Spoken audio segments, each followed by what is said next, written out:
Hello friends, हमने digestive system पढ़ रहे थे। स्टमक हमने पढ़ लिया था। तो आज हमारा टॉपिक है small intestine. It is an important organ of digestive system which helps in food digestion and absorption. Its length is 6.7 meters and is divided into 3 parts।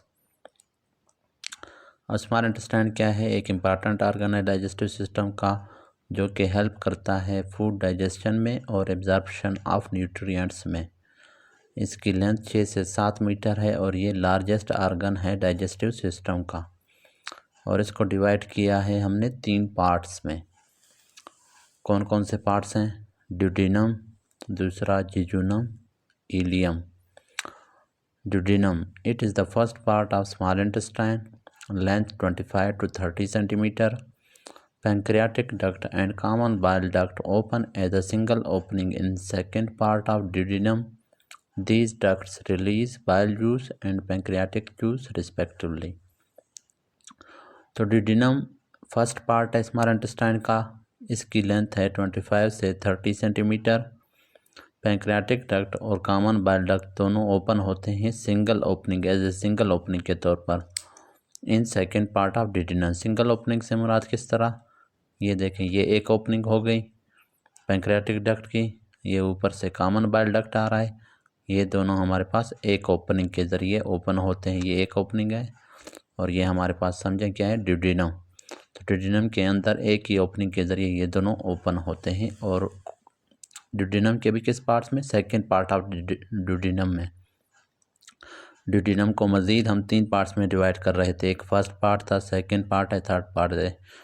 तो जो सेकंड पार्ट है उसका जो मीडियल वाल है, सेकंड पार्ट ऑफ ड्यूडेनम है ये, और इसका ये मीडियल वाल है, ये मीडियल वाल है। इस मीडियल वाल के अंदर कॉमन बाइल डक्ट और पैंक्रियाटिक डक्ट दोनों एक सिंगल ओपनिंग के ज़रिए ओपन हो रहे हैं।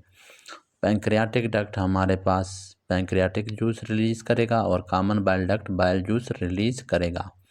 बाइल जूस बनता हमारे पास लिवर में है और स्टोर गॉल ब्लैडर में होता है, और रिलीज़ तब होगा जब फूड आएगा ड्यूडेनम में। तो उस वक्त गॉल ब्लैडर कंट्रैक्ट करेगा, कॉमन बाइल डक्ट के ज़रिए वो fluid second part of duodenum में फिर इंटर होगा। अच्छा, these ducts release bile juice, ये हमने पढ़ लिया। अब पैंक्रियाटिक जूस के जो कंटेंट्स होते हैं वो क्या क्या होते हैं? एंजाइम्स होते हैं, उसमें फ्लूइड होता है उसके अंदर, और उसके अंदर अलग अल्कलाइन फ्लूइड होता है। पैंक्रियाटिक अमाइलेज एंजाइम है, pancreatic lipase enzyme, sodium bicarbonate alkaline fluid है, ट्रिप्सिनोजिन, काइमोट्रिप्सिनोजिन एंड कार्बोक्सी पेप्टाइडेज, ये सारे एंजाइम्स हैं एंड फ्लूइड, और फ्लूइड होता है 200 से 800 ml तक पैंक्रियाटिक जूस रिलीज होता है डेली। अब contents of bile juice, bile juice में mainly bile acids, bile salts और बिलिरुबिन, ये 3 चीज़ें होती हैं, और साथ में वाटर। लेकिन कुछ और चीज़ें भी माइनर क्वांटिटी में प्रेजेंट होते हैं।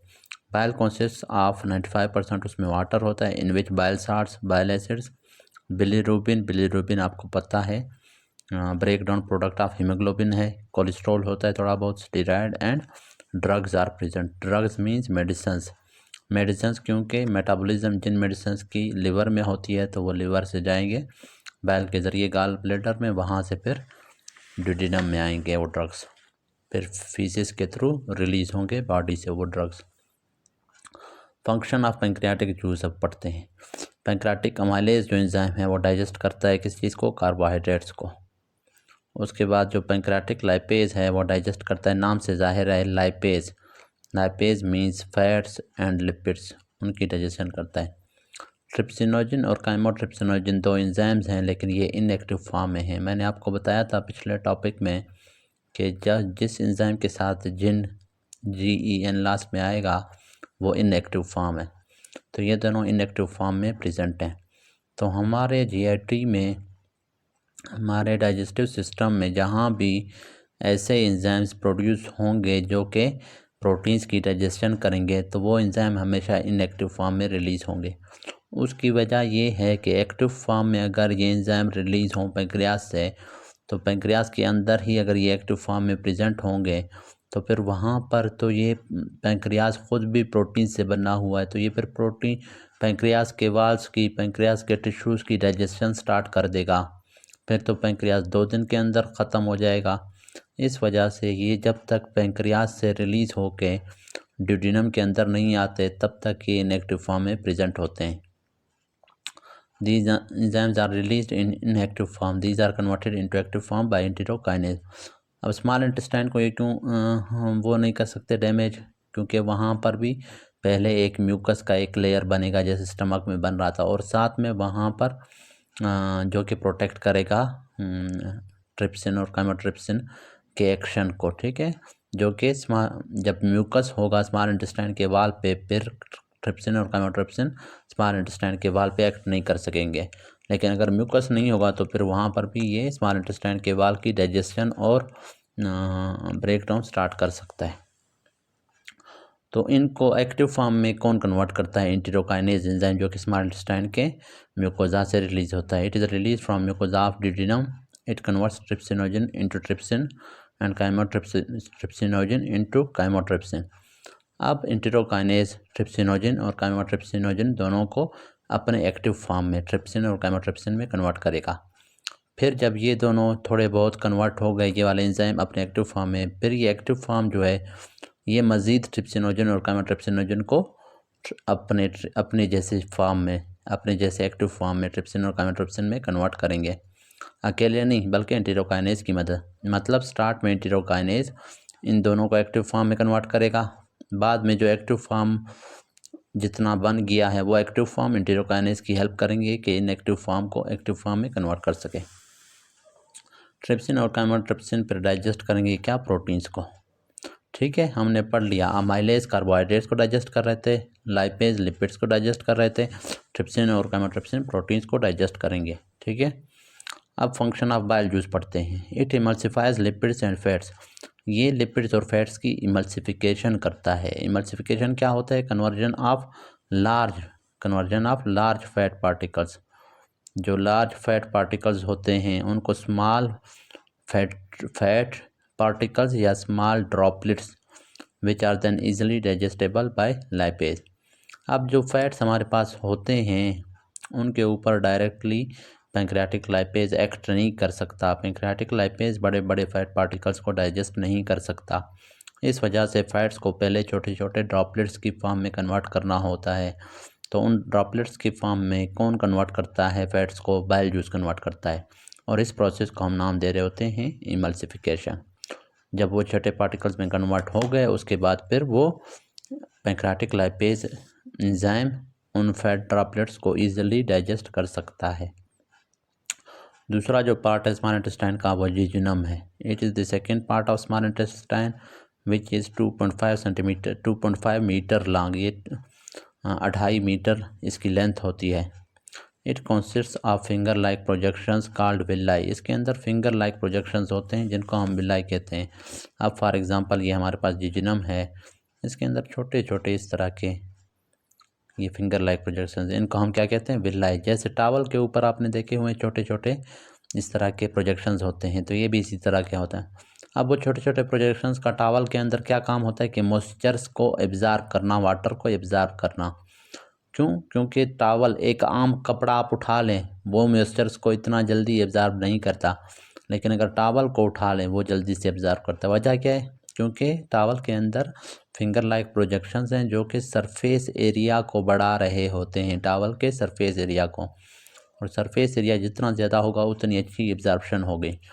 तो जिजुनम और इलियम के अंदर भी उसके सरफेस एरिया को बढ़ाने के लिए कुदरत ने क्या रखे हुए हैं? फिंगर लाइक प्रोजेक्शंस, जो कि better absorption of food and nutrients करवाएंगे। अच्छा, ये विलाई हो गए। अब ये मैं एक विलाई को बड़ा करके बना रहा हूँ, ये विलाई हो गया। इसी विलाई के ऊपर मज़ीद छोटे छोटे होते हैं, उनको हम नाम देते हैं माइक्रो विलाई।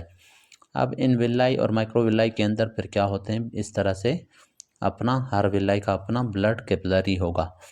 तो यहाँ से हमारे पास यहाँ ड्यूडेनम के अंदर जो फूड पार्टिकल्स पड़े हुए हैं वो एब्जॉर्ब होंगे, इस ब्लड वेसल के अंदर इंटर हो जाएंगे। यहाँ पर ब्लड वेसल जो होगा उसमें इंटर होंगे, एब्जॉर्ब होंगे। तो ये second part of small intestine है जो कि 2.5 मीटर लॉन्ग है। इसके अंदर फिंगर लाइक प्रोजेक्शंस हैं जिसको विलाई कहते हैं, जिसके अंदर मजीद छोटे प्रोजेक्शंस हैं जिनको माइक्रो विलाई कहते हैं। This villi and micro villi helps in food absorption folic acid is also absorbed in jejunum. तो जिजुनम के अंदर फॉलिक एसिड भी एब्जॉर्ब होता है, और ड्यूडेनम के अंदर आयरन भी एब्जॉर्ब होता है, याद रखें। आयरन ड्यूडेनम के अंदर, जिजुनम के अंदर फॉलिक एसिड, और लास्ट पार्ट इलियम जो है उसके अंदर विटामिन B12। अच्छा, इलियम है, ileum it is the last part of small intestine. इसकी 3.5 मीटर लेंथ है, तो लार्जेस्ट पार्ट है स्मॉल इंटेस्टाइन का। It also helps in fluid and nutrients absorption. Vitamin B12 is also absorbed here. It is connected with caecum which is first part of large intestine, उसके साथ ये connected है। So small intestine function is to complete digestion and absorb nutrients. Small intestine का main function जो है वो digestion को complete करना है। फैट्स की डाइजेशन स्टार्ट भी इधर ही होती है, कंप्लीट भी इधर ही होती है। लिपिड्स और कार्बोहाइड्रेट्स की डाइजेशन प्रोटीन और कार्बोहाइड्रेट्स की डाइजेशन हमारे पास स्टमक और माउथ के अंदर स्टार्ट हुई थी और कंप्लीट यहाँ पे होती है। लेकिन अब इनकी एब्जॉर्प्शन, जो कार्बोहाइड्रेट्स होते हैं वो पहले मोनोसेक्राइड्स में कन्वर्ट होंगे, फिर एब्जॉर्ब होंगे। मोनोसेक्राइड्स में कैसे? जैसे अभी सुक्रोज है, लैक्टोज है और माल्टोज, ये डाइसेक्राइड्स हैं। ये डायरेक्टली एब्जॉर्ब नहीं हो सकते क्योंकि इनका साइज़ बड़ा है। तो यहाँ पर स्मॉल इंटेस्टाइन के मुकोजा से कुछ एंजाइम रिलीज होते हैं जो कि डाइसेक्राइड्स को कन्वर्ट करेंगे मोनोसेक्राइड्स में। जैसे सुक्रेज है, सुक्रोज को डाइजेस्ट करेगा, लैक्टेज लैक्टोज को, माल्टेज माल्टोज को, इनको कन्वर्ट करेगा मोनोसेक्राइड्स में। अब ये जो मोनोसेक्राइड्स बन गए, ग्लूकोज है, गैलेक्टोज और फ्रुक्टोज, ये अभी एब्जॉर्ब हो सकते हैं। अब ये हो गया कार्बोहाइड्रेट्स। जो प्रोटीन्स और पॉलीपेप्टाइड्स होते हैं वो पहले कन्वर्ट होते हैं डाइपेप्टाइड्स और पेप्टाइड्स में। अब जो ट्रिप्सिन और काइमोट्रिप्सिन थे वो प्रोटीन्स की डाइजेशन कर रहा था। अब मज़ीद जो ट्राईपेप्टाइड या पेंटापेप्टाइड, मतलब 4-5 अमीनो एसिड वाले जो वो चेन होता है, पॉलीपेप्टाइड चेन होता है, उसको फिर कौन से एंजाइम, डाईपेप्टाइडेज या ट्राईपेप्टाइडेज एंजाइम होते हैं जो कि स्मॉल इंटेस्टाइन के म्यूकोजा से रिलीज हो रहे होते हैं, वो कन्वर्ट करते हैं इनको डाईपेप्टाइड्स में या अपेप्टाइड्स में या अमीनो एसिड्स में। तो प्रोटीन्स अमीनो एसिड में या डाईपेप्टाइड्स में कन्वर्ट होते हैं, फिर वो एब्जॉर्ब हो सकते हैं।